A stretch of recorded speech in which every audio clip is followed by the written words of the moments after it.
What do we truly own in this world? There's not much that really lasts the test of time.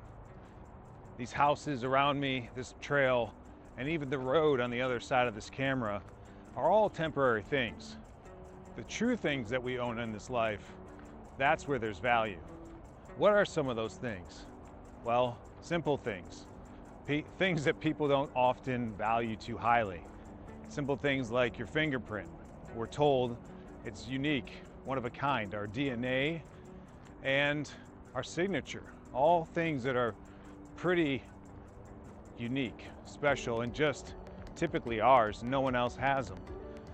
What is something else though in heartbreak and loss and breakup, and even in divorce, hardship, or any challenging time that is uniquely ours? That's what we're going to talk today. And I'm going to give you 3 different things to think about when it comes to this topic that are really helpful to move forward, to help, well, do something different. Because the only thing crazier than doing something different is keep on doing the same thing over and over and expect different results.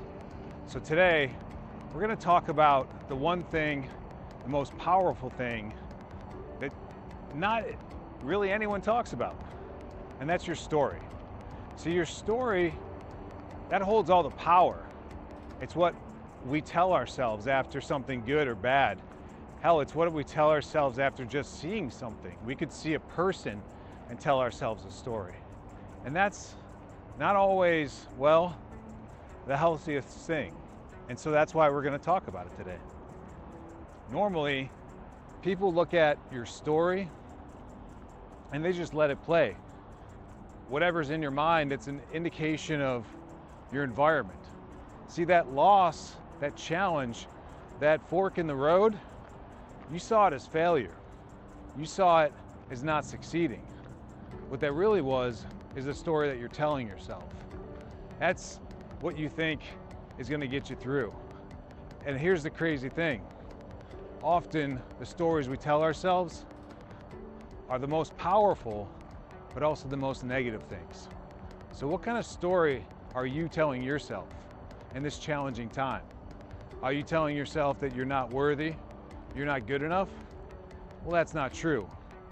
And here's why. Real power comes from the story that you create and being able to shape it into what serves you, not what doesn't.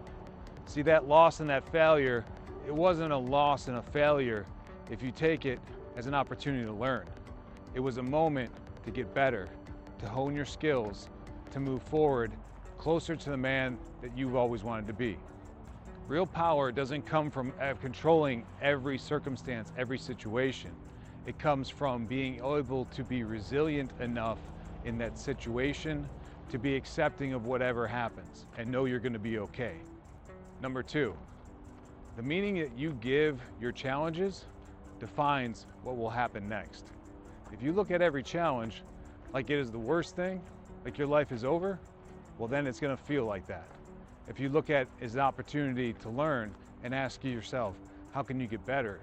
That's just an opportunity to see it from a positive light and move forward accordingly. Number 3, your thoughts, they shape your world. Your world, it shapes your mind. Your mind shapes your stories, and your stories become your reality. What you tell yourself in those challenging times, in those good times, in those times that you wander off in any story that you're telling, that is your power. Taking a hold of it, making sure that you're telling yourself the right story, the one that serves you, that is where you can move to recovery faster and more graceful and more powerful than you ever have before. So no matter what you're doing, be mindful of your story. The one that you're telling yourself, the one the world's telling you, and the one that you grew up being told. The faster that you realize that you have the power to shape all of that, the faster you can get back to you.